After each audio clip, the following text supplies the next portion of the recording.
अस्सलाम वालेकुम स्टूडेंट्स। आज जो हमारा टॉपिक है दैट इज़ हिब्रिडाइजेशन या हाइब्रिडाइजेशन समटाइम इसे कहते हैं। ये जो टॉपिक है मैंने आपको जब स्टार्ट में लेक्चर दिया था तो मैंने बताया था कि कुछ टॉपिक्स हमारे फर्स्ट ईयर वाले सेकंड ईयर में रिपीट होंगे। तो हिब्रिडाइजेशन का मैंने शॉर्ट सा ओवरव्यू शॉर्ट सी आपको रिवीजन करवाई थी स्टार्ट में, तो ये उससे मिलता जुलता ही है। तो हम स्टार्ट आज करेंगे यहाँ से ही। जिन बच्चों ने तो वो प्रिपेयर किया तो उनके लिए बहुत आसान होगा, आप इसको बेशक प्रैक्टिस करें। बिल्कुल सेम वैसा ही है जैसा कि हमने फर्स्ट ईयर में पढ़ा था हिब्रिडाइजेशन को। तो सबसे पहले हम हिब्रिडाइजेशन को स्टडी करने से पहले, क्योंकि हम ऑर्गेनिक कंपाउंड्स की बात कर रहे हैं, ऑर्गेनिक कंपाउंड्स जहाँ तक आते हैं तो ऑर्गेनिक कंपाउंड्स में हम कहते हैं कि वो कंपाउंड्स जिनके अंदर कार्बन और हाइड्रोजन मौजूद होते हैं। और तो इसका मतलब है कि carbon is the part and parcel, कि बहुत इंपॉर्टेंट हिस्सा है ऑर्गेनिक कंपाउंड का। तो हम यहाँ पे जो हाइब्रिडाइजेशन स्टडी करेंगे, जो हाइब्रिडाइजेशन डिस्कस करेंगे, सिर्फ उनकी डिस्कस करेंगे जो कार्बन कंटेनिंग होते हैं। जबकि फर्स्ट ईयर में हमने डिफरेंट अदर हाइब्रिडाइजेशन भी स्टडी की थी, जैसे कि nitrogen containing, oxygen containing, ammonia, water etcetera की। तो लेट्स बिगिन। सबसे पहले अगर हम देखें तो हम कहते हैं कि कार्बन हमारे पास हिब्रिडाइजेशन में इन्वॉल्व होता है, तो हमें पता होना चाहिए कि कार्बन की क्या करैक्टरिस्टिक्स होते हैं, कार्बन के कौन कौन से ऑर्बिटल हिब्रिडाइजेशन में इन्वॉल्व होते हैं। सबसे पहले ये कहा जाता है कि कार्बन बेसिकली जब अभी हमारे पास इसका कॉन्सेप्ट नहीं था तो कार्बन कहा जाता था कि यानी कि इसका कॉन्सेप्ट हिब्रिडाइजेशन का, तो कहते हैं कार्बन इज डाईवेलेंट। डाईवेलेंट का क्या मतलब है? डाईवेलेंट का मतलब होता है कि इसके अंदर आउटर मोस्ट शेल में दो इलेक्ट्रॉन हैं, टू इलेक्ट्रॉन हैं जो कि बॉन्डिंग में इन्वॉल्व है, यानी कार्बन को सिर्फ दो बॉन्ड बनाना चाहिए। किस तरह से ये कहते थे ये डाईवेलेंट है? अगर हम कार्बन की इलेक्ट्रॉनिक कॉन्फ़िगरेशन लिखें तो that is C6 atomic number है इसका, 1s2 2s2 एंड P2। अगर मैं इसको ब्लॉक फॉर्म में लिखूं तो वो किस तरह से आ जाएगा? अब क्योंकि आउटर मोस्ट शेल सिर्फ इन्वॉल्व होता है तो मैं सिर्फ 2s और 2p को ही फोकस रखूंगी। 2s और 2p में क्या आ जाएगा? px आएगा, py आ जाएगा, pz आ जाएगा। 2s 2px 2py and 2pz। अब यहाँ पे कितने इलेक्ट्रॉन हैं? दो इलेक्ट्रॉन हैं, एक एंड दो। अब यहाँ पे अगर आप देखें तो इसके आउटर मोस्ट शेल में कितने इलेक्ट्रॉन हैं? ये दो इलेक्ट्रॉन है। सिर्फ यहाँ से एक हाइड्रोजन आ जाए, यहाँ से एक हाइड्रोजन अपना एक इलेक्ट्रॉन शेयर करे तो ये सिर्फ दो बॉन्ड बनाएगा। इसे हम कहते हैं कि carbon is normally divalent, it has two electron. लेकिन देखा ये गया कि इसके मुकाबले में जो कार्बन है, अगर हम इसके इलेक्ट्रॉन्स को एक्साइट कर दें, ये वाले जो 2s इलेक्ट्रॉन है इसको एक्साइट करके 2px में ले जाएं, तो हमारे पास कार्बन की इलेक्ट्रॉनिक कॉन्फ़िगरेशन आ जाती है एक्साइटेड स्टेट में, जिसको हम स्टार से शो करते हैं। तो अब इलेक्ट्रॉनिक कॉन्फ़िगरेशन क्या बनेगी? 2s 2px 2py 2pz। ये हमारे पास कुछ इस तरह से इलेक्ट्रॉनिक कॉन्फ़िगरेशन बनेगी। और अगर आप इस पे फोकस करें तो यहाँ पे ये भी सिंगल इलेक्ट्रॉन है, ये भी सिंगल इलेक्ट्रॉन है, ये भी यहाँ पे बॉन्ड इन्वॉल्व करेगा, ये भी बॉन्ड और ये भी वहाँ। तो यानी कि हम ये कहते हैं कि कार्बन इज टेट्रावेलेंट। इसमें अब यहाँ से क्या आ जाता है हमारे पास? यहाँ से हमारे पास आइडिया आ जाता है कि कार्बन इज टेट्रावेलेंट। अब टेट्रा का क्या मतलब है? फोर वेलेंट, जिसके आउटर मोस्ट शेल में सिर्फ चार इलेक्ट्रॉन है या जो चार बॉन्ड बनाता है। अब हिब्रिडाइजेशन, अब ये चारों जो हमारे पास थे जो अनपेयर्ड इलेक्ट्रॉन थे, these are not equivalent. Equivalent का क्या मतलब है? बिल्कुल एक जैसे नहीं थे।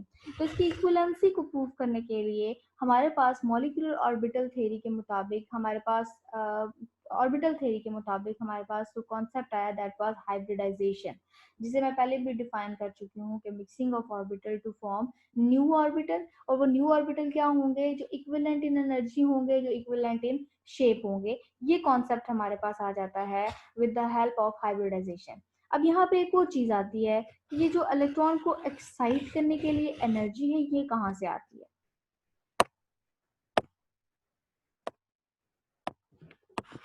एनर्जी फॉर एक्साइटेशन कहाँ से आती है?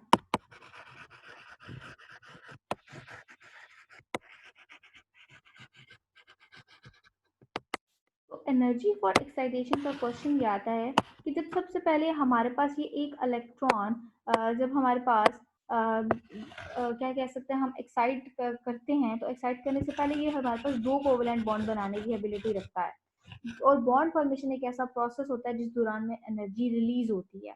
तो ड्यूरिंग बॉन्ड फॉर्मेशन यहाँ पे जब ये दो बॉन्ड बनेंगे तो एनर्जी रिलीज होगी। फिर इसके बाद हमारे पास जब इलेक्ट्रॉन एक्साइट हो जाएंगे और वो एनर्जी एब्जॉर्ब होगी अदर कार्बन को एक्साइट करने के लिए, तो इस तरह से हमारे पास चारों अनपेयर्ड इलेक्ट्रॉन फॉर्म में आ जाएंगे। और जब चारों अनपेयर्ड इलेक्ट्रॉन फॉर्म में आएंगे तो ये चार बॉन्ड बनाएंगे। वहां पर दो बॉन्ड बना रहे थे तो एनर्जी रिलीज होती है, अब चार बॉन्ड बनाएंगे तो एनर्जी रिलीज होगी। अब जो चार बॉन्ड बनाने के बाद एनर्जी रिलीज होगी that will be double in amount as compare to divalent carbon. और वो फिर एनर्जी क्या कर देगी, वो कंपनसेट कर देगी जितनी एनर्जी को अब्सॉर्ब किया गया था। तो इसको थोड़ा सा ड्रामेटिकली बता देती हूँ कि जो डाइवेलेंट थे, जब ये बॉन्ड इन्होंने बनाया तो इन्होंने क्या किया, एनर्जी रिलीज की। बॉन्ड फॉर्मेशन प्रोसेस से क्या होता है कि जब एनर्जी रिलीज होती है, फिर जब हमारे पास क्या होगा, ये जो एनर्जी है ये वाली एब्जॉर्ब होगी फॉर एक्साइटेशन। जो एनर्जी रिलीज हुई है ये एब्जॉर्ब होगी अदर कार्बन में फॉर एक्साइटेशन। फिर जब ये एक्साइट हो जाएंगे और जब ये चार बॉन्ड बनेंगे, तो जब ये चार बॉन्ड बनेंगे तो इनके दौरान में जो एनर्जी रिलीज होगी that will be double in amount. सारा दो की जो एनर्जी है उसके मुकाबले में तो ज्यादा होगी, एनर्जी रिलीज होगी वो डबल अमाउंट में होगी। तो फिर वो डबल अमाउंट में से जो आधी है वो यूज हो जाएगी, ओवरकम हो जाएगी। सपोज यहाँ पे 50 रिलीज हो रही थी तो यहाँ पे 100 रिलीज हो रही है, तो 100 में से 50 यानी 50 अभी भी हमारे पास मौजूद है। तो मीन हमारे पास कंपनसेट हो जाएगी एनर्जी कितनी रिलीज और कितनी एब्जॉर्ब हुई।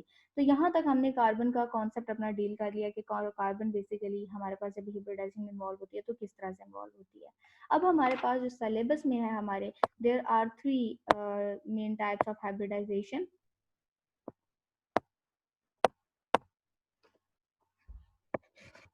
और ये मैं पहले भी बता चुकी हूँ, हमारे पास आ जाती है sp3, sp2 and sp hybridisation. तो हम जो सबसे पहले पढ़ेंगे that is sp3 hybridisation. sp3 hybridisation कब होती है, जब हमारे पास sp3 हाइब्रिडाइजेशन कब होती है, जब हमारे पास कार्बन चार बॉन्ड बना रहा होता है। मेन कार्बन के सारे बॉन्ड सिंगल बॉन्ड होते हैं, तब हमारे पास दिस काइंड ऑफ हाइब्रिडाइजेशन होती है। और sp3 का मतलब क्या है कि जब आपके पास 1s और तीनों के तीनों p हाइब्रिडाइजेशन में इन्वॉल्व हों तो आपके पास ये हाइब्रिडाइजेशन होती है। तो जब ये हाइब्रिडाइजेशन होती है तो इसके नतीजे में कितने ऑर्बिटल्स प्रोड्यूस होते हैं, there are 4sp3 hybrid orbital. Let's draw it. अगर हम देखें कार्बन, तो दोबारा से हम इलेक्ट्रॉनिक कन्फिग्रेशन लिख लेते हैं कार्बन की, that is 1s2 2s2 and 2p2। हम आउटर मोस्ट शेल के लिखते हैं 1s 2p2 2py and 2pz। 2s 2px 2py and 2pz। अब इसमें अगर देखें तो 2 इलेक्ट्रॉन 1 एंड 1। अब कार्बन की एक्साइटेड स्टेट में इलेक्ट्रॉनिक कन्फिग्रेशन लिखें तो क्या आ जाएगी, 2s 2px 2py and 2pz। यहाँ पे एक इलेक्ट्रॉन, यहाँ पे एक इलेक्ट्रॉन, यहाँ पे एक इलेक्ट्रॉन, यहाँ पे एक इलेक्ट्रॉन आ जाएगा। अब ये जब सारे के सारे बॉन्डिंग में इन्वॉल्व होते हैं यानी हिब्रिडाइजेशन में इन्वॉल्व होते हैं, एस है, पी एक्स है, पी वाई है, पी जी है, पहले हम इसको ड्रॉ कर लेते हैं कि ये किस तरह से इन्वॉल्व होते हैं। अब एस कैसा होता है, एस हमारे पास होता है स्फेरिकल, प्लस पी एक्स कैसा होता है, एक्स एक्सिस पे आप ड्रॉ कर दें इसको, पी वाई कैसा होता है, आप इसको वाई एक्सिस पे ड्रॉ कर दें। आप बुक में आप देख सकते हो कैसे ड्रॉ होगा। और पी जी कैसा होता है, लाइक दिस।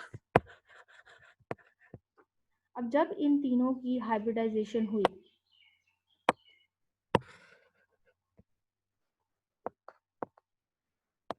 तो हाइब्रिडाइजेशन के नतीजे में अब इनके हाइब्रिड ऑर्बिटल बनेंगे। अब यहाँ पे भी क्या था, ये एक इलेक्ट्रॉन था, इसमें भी एक इलेक्ट्रॉन था, यहाँ पे भी एक इलेक्ट्रॉन था, यहाँ पे भी एक इलेक्ट्रॉन था। अब इन चारों के हाइब्रिडाइजेशन के नतीजे में जो ऑर्बिटल्स बनेंगे that will B equivalent orbitals. और आप अपनी बुक में देखें तो उन्होंने कुछ इस तरह से चार बनाए हैं, लाइक दिस। एक छोटी लोब और एक बड़ी लोब, इसी तरह से एक छोटी लोब और एक बड़ी लोब, लाइक दिस। और ये क्या हैं? These orbitals are basically sp3 equivalent orbitals. और अगर हम इसको ज़्यादा बेटर लिखें तो मैं इसको वैसे नॉर्मली ऐसे लिखती हूँ कि चारों जब मिलते हैं तो इन चारों के कैसा होता है कि they have like tetrahedral structure होता है, 1 2 3 4। और अब इनकी अपनी कोई आइडेंटिटी नहीं है, ये भी sp3 है, ये भी sp3 है, ये भी sp3, यानी चारों lobes now they are called sp3। थोड़ा सा मैं इसको बड़ा करके स्ट्रक्चर लिखना चाहूँगी ताकि अंडरस्टैंडिंग में आसानी हो। और इनके साथ छोटी लोब्स भी हैं जिनको हम इंडिकेट नॉर्मली इसलिए नहीं करते कि ताकि हमारे पास इसकी जो है वो समझने में आसानी हो। अब क्या होगा, यहाँ पे भी एक इलेक्ट्रॉन है, यहाँ पे भी एक इलेक्ट्रॉन है, यहाँ पे भी एक इलेक्ट्रॉन है, यहाँ पे भी एक इलेक्ट्रॉन है, and these are sp3 sp3 sp3 sp3। अब नाउ हम sp3 हाइब्रिडाइजेशन को अंडरस्टैंड करने के लिए एक एग्जांपल ले लेते हैं। हम एग्जांपल लेते हैं of a very simplest alkane जिसको हम क्या कहते हैं, जिसको हम कहते हैं मीथेन, CH4। अब CH4 में कार्बन की इलेक्ट्रॉनिक कन्फिग्रेशन बिल्कुल वैसे ही आएगी जैसे कि मैंने प्रीवियस में लिखी है, लाइक दिस कार्बन की इलेक्ट्रॉनिक कन्फिग्रेशन आ जाएगी। इसके साथ आप हाइब्रिड ऑर्बिटल की इलेक्ट्रॉनिक कन्फिग्रेशन लिखें, C6, तो वो आ जाएगी। ये अब हमारे पास कितने ऑर्बिटल बन गए? 4। हम इसको इस तरह बना लेंगे, इसमें भी एक इलेक्ट्रॉन है, इसमें भी एक इलेक्ट्रॉन है, इसमें भी एक इलेक्ट्रॉन है, इसमें भी एक इलेक्ट्रॉन है। This is called sp3, this is called sp3, this is called sp3 and this is called sp3। और दूसरा हमारे पास हाइड्रोजन है, तो हाइड्रोजन की क्या आ जाएगी हमारे पास? Hydrogen will have formula of 1s1, और इसका अगर आप स्ट्रक्चर ड्रॉ करेंगे तो that will be like this. अब हमारे पास जो मीथेन का स्ट्रक्चर होगा दैट विल बी लाइक, बिल्कुल ऐसे ही हम लेंगे जैसा कि हमने हाइब्रिड ऑर्बिटल में बनाया है, तो हम उसको ड्रॉ कर लेते हैं। यहाँ पे हम लिख लेते हैं, ये है हमारे पास मीथेन का स्ट्रक्चर, ये आ गया। यहाँ पे एक इलेक्ट्रॉन, यहाँ पे एक इलेक्ट्रॉन, यहाँ पे एक इलेक्ट्रॉन, यहाँ पे एक इलेक्ट्रॉन। अब हमारे पास इसके साथ बॉन्ड करने के लिए लाइक हमारे पास आ गया लाइक दिस, इतना हमने ये स्ट्रक्चर ड्रॉ कर लिया। अभी किसके साथ बॉन्ड करेगा? हाइड्रोजन के साथ करेगा। और हाइड्रोजन के साथ करने के लिए ये जो बॉन्ड होता है इसमें कितने इलेक्ट्रॉन थे? 2 इलेक्ट्रॉन थे। यहाँ से यहाँ पे हमने कितने बॉन्ड बनाए हैं? 1 इलेक्ट्रॉन बनाया हुआ। जो दूसरा इलेक्ट्रॉन होगा वो आ जाएगा हमारे पास हाइड्रोजन से। हाइड्रोजन का स्फेरिकल स्ट्रक्चर यहाँ पे, second hydrogen, third hydrogen, fourth hydrogen, ये अपना एक इलेक्ट्रॉन शेयर करेगा, यहाँ पे ये अपना इलेक्ट्रॉन शेयर करेगा, यहाँ पे ये अपना इलेक्ट्रॉन शेयर करेगा। ये कौन सा बॉन्ड होगा? जब हेड टू हेड ओवरलैप होता है तो सिग्मा बॉन्ड होता है। ये भी सिग्मा बॉन्ड है, ये भी सिग्मा बॉन्ड है, ये भी सिग्मा बॉन्ड है। ओवरलैप कौन सा है? ये sp3s overlap, sp3s overlap, sp3s overlap, sp3s overlap. Clear? और हम यहाँ पे साथ बॉन्ड बना देते हैं, दैट इज CH4। अच्छा, हम एक और चीज़ इसमें लिखते हैं, वो क्या आ जाती है, दैट इज एंगल कितना है और शेप क्या है। और अगर आप इसमें एंगल देखें तो कितना है और शेप कितनी है। जितने भी sp3 हाइब्रिडाइजेशन होते हैं, मैंने पहले भी बताया था, जब सैचुरेटेड हाइड्रोकार्बन होते हैं यानी सिंगल बॉन्ड वाले हाइड्रोकार्बन होते हैं उनके अंदर होते हैं, और इनके जो एंगल होता है दैट इज 109.5, और जो शेप है वो है टेट्राहेड्रल।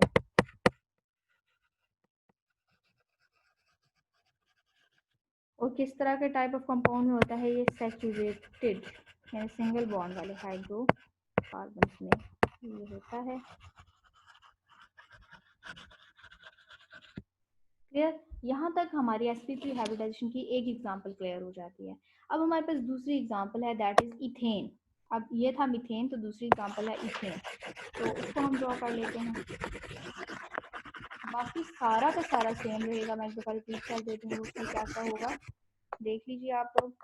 सबसे पहले हमने sp3 हाइब्रिडाइजेशन निकाल दिया, 1s3p होते हैं, कार्बन तो सेम ही है। इथेन में बेशक 2 कार्बन है लेकिन है तो सेम, तो कार्बन आ जाएगा। फिर कार्बन की हम एक्साइटेड स्टेट में लिखेंगे, फिर हम इसकी हाइब्रिड स्टेट में हम लिख लेंगे इसकी कॉन्फ़िगरेशन। अब हमारे पास जो आता है दैट इज, मैं इसको मिटा देती ताकि मेरे पास क्लियर थोड़ा स्पेस आ जाए। अब हमारे पास जो कंपाउंड है that is ethane. What is ethane? 2 carbon वाले कंपाउंड को इथेन कहते हैं। इसका स्ट्रक्चर होता है CH3CH3। अब फर्क सिर्फ क्या आएगा, 2 कार्बन के ऊपर हमारे पास टेट्राहेड्रल स्ट्रक्चर ड्रॉ होगा। अब वो कैसे होगा, अब हम यहाँ पे बना लेते हैं। सबसे पहले ये कार्बन नंबर 1 है, ये कार्बन नंबर 2 है। कार्बन नंबर 1 के ऊपर मैं डिफरेंट कलर को यूज करूंगी, कार्बन नंबर 2 के ऊपर डिफरेंट कलर को यूज। कार्बन नंबर 1 का मैं टेट्राहेड्रल ड्रॉ कर रही हूँ लाइक दिस,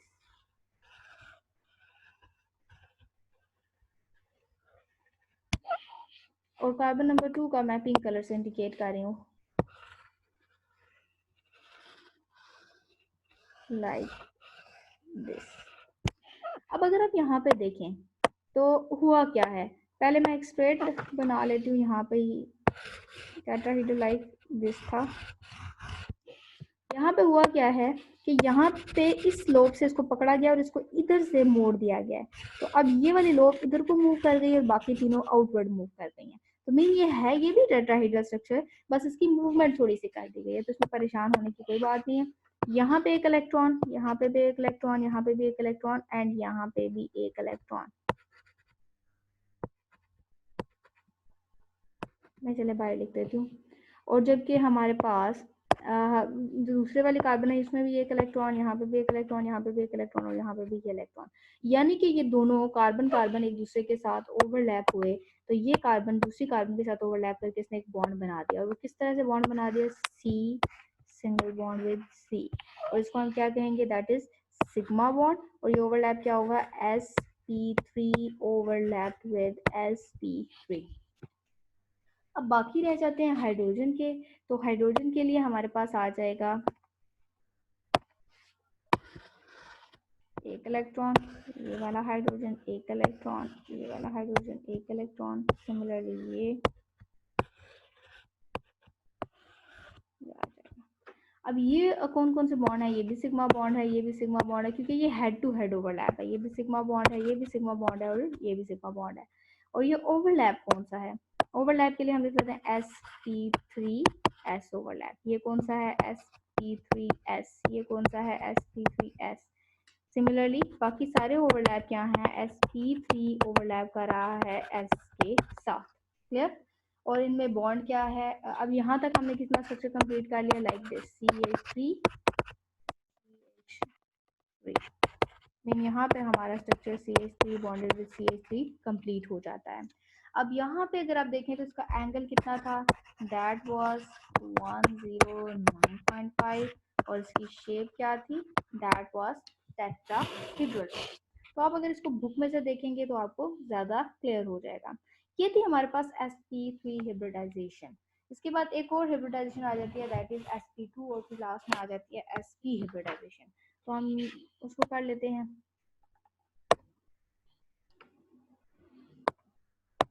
अब हम कर लेते हैं second type of hybridisation, that is sp3 hybridisation, sp2 hybridisation. अब sp2 क्या होती है, जब हिब्रिडाइजेशन में कार्बन के सिर्फ 1s और 2p इन्वॉल्व होते हैं। और ये तब होती है जब हमारे पास अनसैचुरेटेड होते हैं कंपाउंड और जो डबल बॉन्ड कंटेन कर रहे होते हैं।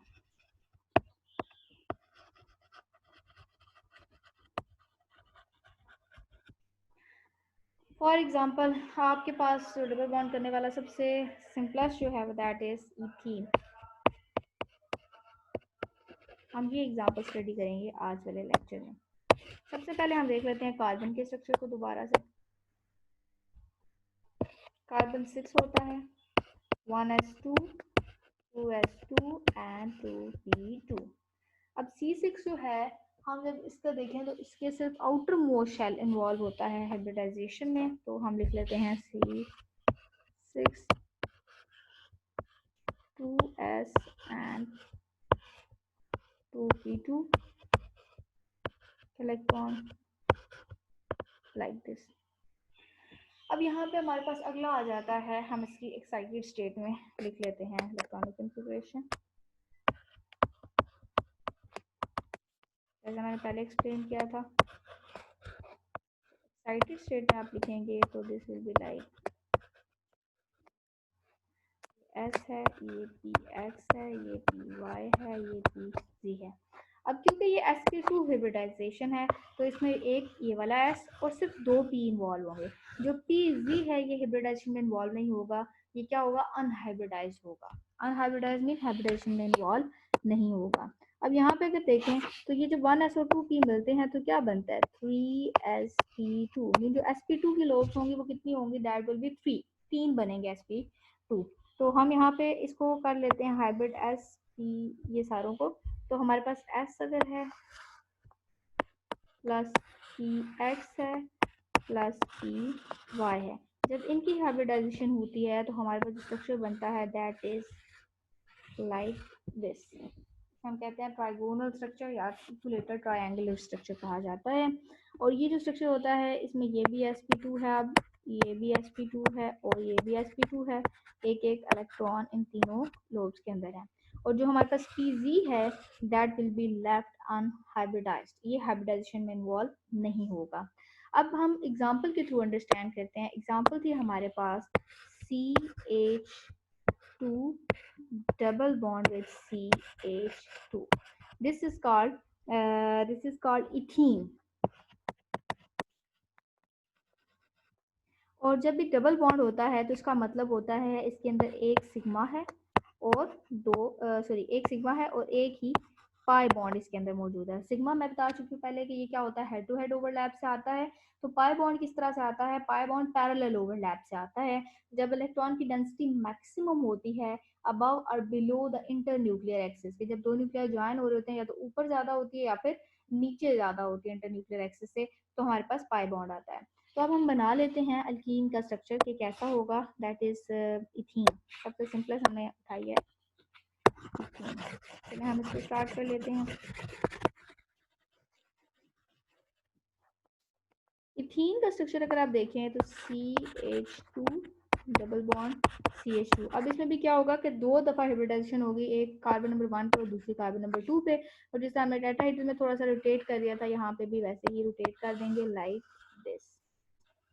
इस तरह से रोटेशन हो जाएगी। ये जो हमारे पास बेसिकली ऐसे था इसको रोटेट करके हमने इस तरह से कन्वर्ट कर दिया। तो मैं ड्रॉ कर लेती हूँ। हमारे पास C1 पे पहले कैसा होगा लाइक दिस, और C2 पे कैसा होगा लाइक दिस। अब इनके अंदर इलेक्ट्रॉन मैं किसी और कलर से करती हूँ। यहाँ पे भी एक इलेक्ट्रॉन है, यहाँ पे भी एक इलेक्ट्रॉन है, यहाँ पे इसका अपना एक इलेक्ट्रॉन था, उसका अपना एक इलेक्ट्रॉन था, दोनों कंबाइन हुए बॉन्ड बना दिया इन्होंने। क्लियर। तो ये जो हमारे पास ओवरलैप है दैट इज sp2 ओवरलैप, और ये कौन सा बॉन्ड है, सिग्मा बॉन्ड है। अब यहाँ पे हाइड्रोजन आएगी, यहाँ पे भी हाइड्रोजन आएगी, यहाँ पे भी हाइड्रोजन आएगी, यहाँ पे भी हाइड्रोजन आएगी। तो ये sp2s sp2s sp2s sp2s आ जाएगा। ये भी सिग्मा है, ये भी सिग्मा है, sigma bond sp2s overlap sp2s overlap sp2s overlap and sp2s overlap. अब यहाँ पे आप अगर देखें तो यहाँ पे मेरा स्ट्रक्चर इतना बन गया है, C single bond with C, दो हाइड्रोजन के बॉन्डों को मैंने एक्सप्लेन कर दिया बॉन्ड्स को। अब हमारे पास रहता है डबल बॉन्ड किस तरह से बनेगा। अब पॉइंट तो ये भी है हमारे पास कि जो हमारे पास ये जो पीजी था, ये जो पीजी था ये अनहाइब्रिडाइज था। ये क्या होगा, ये हर कार्बन के ऊपर, यहाँ पे आप नंबर लिखें ताकि आपको पता हो कि कहाँ पे आपने पीजी को ड्रॉ करना है। हर कार्बन के ऊपर अनहाइब्रिडाइज फॉर्म में मौजूद रहेगा। लाइक इसका यहाँ पे आ जाएगा और इसका यहाँ पे आ जाएगा। और इन दोनों में भी क्या है, एक एक इलेक्ट्रॉन मौजूद है। ये दोनों आपस में ओवरलैप करेंगे। और ये क्योंकि पैरेलल ओवरलैप है और इसमें पैरेलल ओवरलैप होने के साथ साथ इनकी इलेक्ट्रॉन डेंसिटी कहाँ मैक्सिमम है, above the inter nuclear axis है। तो इसलिए यहाँ पे क्या आ जाएगा, दैट इज कॉल्ड पाई। और ये फिर यहाँ पे हमारा कंप्लीट हो जाएगा इथीन का स्ट्रक्चर। क्लियर। तो यहाँ पे हमारे पास इथीन का स्ट्रक्चर क्लियर हो जाता है। अगला आता है कि इनका एंगल कितना होता है। तो इनका एंगल होता है 120 डिग्री इस तरह का। और ये आमतौर पर डबल बॉन्ड कंटेनिंग ग्रुप ही ये वाली हाइब्रिडाइजेशन शो करते हैं। तो जब भी आपने बनानी है डायग्राम नीट होनी चाहिए और बड़ी होनी चाहिए और क्लियर होनी चाहिए, और उसमें सारे काइंड ऑफ ओवरलैप होने चाहिए, कार्बन की इलेक्ट्रॉनिक कन्फिग्रेशन होनी चाहिए, सब कुछ होना चाहिए। अब तीसरी टाइप ऑफ हाइब्रिडाइजेशन आ जाती है sp हाइब्रिडाइजेशन। क्योंकि हमने पहले पढ़ा था तो मैं इस टॉपिक को बहुत ज्यादा डेप्थ में नहीं जा रही। उसको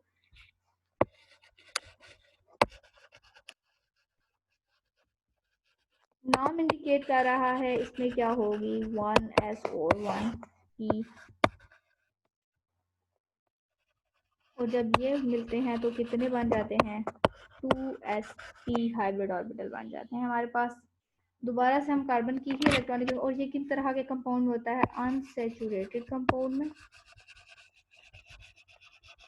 जो ट्रिपल बॉन्ड कंटेन करते हैं। मैंने बताया था सिंगल बॉन्ड का मतलब है उसके अंदर एक सिग्मा है, डबल का मतलब है उसके अंदर एक सिग्मा है और एक पाई है, और जो ट्रिपल बॉन्ड होता है उसका मतलब होता है आपके पास उसके अंदर एक सिग्मा है और दो पाई बॉन्ड है। यानी कि आपको बॉन्ड देख के भी पता लग जाना चाहिए कि क्या क्या उसकी जो है वो कंडीशन है। तो ये हमारे पास क्या आ गया, अनसैचुरेटेड होता है और ट्रिपल बॉन्ड कंटेन करता है। अब हम कार्बन की इलेक्ट्रॉनिक कन्फिगरेशन लिख लेते हैं, carbon 6 1s2 2s2 and 2p2 c6। Outermost shell की हम लिखेंगे configuration 2s 2px 2py and 2pz 1 2 3 4 c6। अब हम इसको क्या कर देंगे, इसको एक्साइट करवा देंगे, तो ये हमारे पास आ जाएगी एक्साइटेड स्टेट में कार्बन की इलेक्ट्रॉनिक कन्फिग्रेशन। और हाइब्रिडाइज स्टेट में क्या आ जाएगी, दो ही हमारे पास बनने हैं हाइब्रिड ऑर्बिटल s उनमें एक इलेक्ट्रॉन आएगा, बाकी दोनों p y और p z ऐसे ही अनहाइब्रिडाइज फॉर्म में मौजूद होंगे, दैट इज लाइक दिस। अब हम ले लेते हैं सबसे सिंपलेस्ट डिजाइन जो ट्रिपल बॉन्ड कंटेन करता है, that is named as ethyne, या फिर इसका दूसरा नाम होता है एसिटाइलिन। अगर पेपर में आ जाए कि हाइब्रिडाइजेशन एसिटाइलिन के एक्सप्लेन करें तो परेशान नहीं होना, ये बेसिकली इथाइन का ही दूसरा नाम है एसिटाइलिन। अब इसका स्ट्रक्चर कैसा होता है, H C triple bond with C H. जब भी एक एस और एक पी आपस में ओवरलैप करते हैं तो आपके पास जो स्ट्रक्चर बनता है that is linear structure. Linear structure किस तरह से बनता है, जब वन एस है और जब वन पी ओवरलैप कर रहा है तो क्या स्ट्रक्चर बन जाएगा, एक लोब बड़ी हो जाएगी और एक लोब छोटी हो जाएगी, लाइक दिस। तो हम इसको कह सकते हैं लाइक दिस स्ट्रक्चर जो है वो एक लीनियर सा स्ट्रक्चर ड्रॉ हो जाएगा। अब हम इसको इस स्ट्रक्चर की मदद से एक्सप्लेन करते हैं, क्योंकि दो कार्बन हैं तो दो जगह ये स्ट्रक्चर आएगा। तो एक कार्बन को हम रेड से इंडिकेट कर लेते हैं, इसका लीनियर स्ट्रक्चर कैसा होगा, लाइक दिस। ये आ गए कार्बन नंबर 1। दूसरी कार्बन को हम पिंक कलर से इंडिकेट कर लेते हैं, ये आ जाएगी कार्बन नंबर 2। अब यहाँ पे अगर देखें तो ये कार्बन नंबर 1 है और ये कार्बन नंबर 2 है। अब यहाँ पे इनके एक एक इलेक्ट्रॉन था, एक इलेक्ट्रॉन इधर था, एक इलेक्ट्रॉन इधर, एक इलेक्ट्रॉन इधर, यहाँ पे एक सिग्मा बॉन्ड बन गया। दूसरा अगर आप देखें ये एक हाइड्रोजन के साथ बॉन्ड बना रहा है, तो यहाँ पे एक हाइड्रोजन आ जाएगी जो बॉन्ड बना देगी, यहाँ पे एक हाइड्रोजन आ जाएगी जो बॉन्ड बना देगी, ओवरलैप होगा sps, यहाँ पे भी ओवरलैप होगा sps, बॉन्ड होगा सिग्मा, यहाँ पे भी बॉन्ड होगा सिग्मा। अब क्वेश्चन ये आता है कि where is the P Y and P Z orbital which were not involve in hybridization. तो हम इनको दो डिफरेंट कलर से इंडिकेट कर लेते हैं, इसको ग्रीन से इंडिकेट कर लेते हैं, दैट इज पी वाई, ये कार्बन नंबर 1 का और ये कार्बन नंबर 2 का आ जाता है। और पीजी क्या है, पीजी को हम ग्रीन ब्लू से इंडिकेट कर लेते हैं, ये कार्बन नंबर 1 का और ये कार्बन नंबर 2 का। आप नंबरिंग देंगे तो आपको पता लग जाएगा कि यहाँ हाइब्रिडाइज्ड ऑर्बिटल आप लगाने कहाँ पे हैं। तो अगर हम यहाँ पे देखें ये इनके अंदर भी एक एक इलेक्ट्रॉन है, इनके अंदर भी एक एक इलेक्ट्रॉन है। तो सबसे पहले हम देख लेते हैं ये ग्रीन वाला है, ये पी वाई किसके साथ ओवरलैप करेगा, पी वाई के साथ, और एक बना देगा पाई बॉन्ड। ठीक है, ये ओवरलैप होगा P Y overlap with P Y. Similarly P Z overlap करेगा विद पी जी और ये भी पाई बॉन्ड बना देगा with P Z overlap with P Z. Clear. तो यहाँ पे हमारे पास क्या बन जाएगा, जो हमारे पास carbon single bond with carbon जो इनका अपना पैरेलल अपना ऊपर ओवरलैप था, फिर उसके बाद पी वाई के ओवरलैप से और पी जी ओवरलैप के बाद तीनों के तीनों बॉन्ड कंप्लीट हो गए और एक एक बॉन्ड विद हाइड्रोजन यहाँ पे कंप्लीट हो गया। अब अगला हमारे पास आता है एक और चीज के इसका स्ट्रक्चर कैसा होगा, इसकी शेप जो होगी दैट विल बी लीनियर, और इसका एंगल कितना होगा, इसका एंगल जो होगा that will B 180 degree. Clear. तो यहाँ पे हमारे पास हाइब्रिडाइजेशन का टॉपिक कंप्लीट हो जाता है। मैंने आपको इसलिए जल्दी जल्दी करवाया है कि आपने ये पहले पढ़ा हुआ है, ठीक है, मैंने बहुत ज़्यादा डेप्थ में नहीं गई, आपने इस चीज़ को पढ़ा हुआ है। अब आपका काम क्या है? अगर आप चाहते हैं कि आपको इसकी अच्छी से लर्निंग हो, तो आपने 2 काम करने हैं। सबसे पहले हाइब्रिडाइजेशन को डिफाइन करना है, जो मैंने पहले लेक्चर में बता चुकी हूँ।